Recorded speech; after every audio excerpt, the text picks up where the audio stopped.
नाबालिका को दुष्कर्म मामलें अभियुक्त को आजीवन जेल दंडादेश एसहित 10,000 टंका जरिमाना एवं अणादेय 6 मास अधिक कारादंडादेश शुणाई मयूरभंज जिला स्वतंत्र फास्ट ट्रैक कोर्टर विचारपति संतोष कुमार नायक। चांदुआ थाना अंतर्गत आंबपुंजा ग्रामर जटिया महंत को यह दंडादेश शुणाई कोर्ट। 2023 मसीह जड़े नाबालिका को दुष्कर्म अभियोग रे जटिया को गिरफ करी कोर्ट चालान करा जायथिला।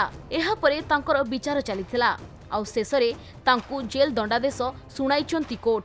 स्वतंत्र पक्ष कोर्ट रे एक राय प्रकाश पाई। घटना पृष्ठभूमि होउची चांदुआ थाना अंतर्गत एक ग्राम विक्टिम जन घर को जाइतिला और सेठी राति खाई पी शोइतिला अवस्था ताको आसामी माने से घर नहीं रेप करचंती, जहाँद्वारा कि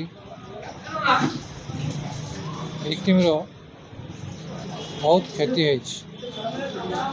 होई। घटना थाना रे एतला हला परे चांदुआ थाना एक इनक्वारी करी आसामी विरुद्ध रे चार्जसीट दाखल करते एवं सही केस विचार करी माननीय अदालत आसामी को यावज्जीवन कारादंड आदेश करचंती एवं फाइन इम्पोज कर फाइन 10,000 टंका तापर इम्पोज करचंती।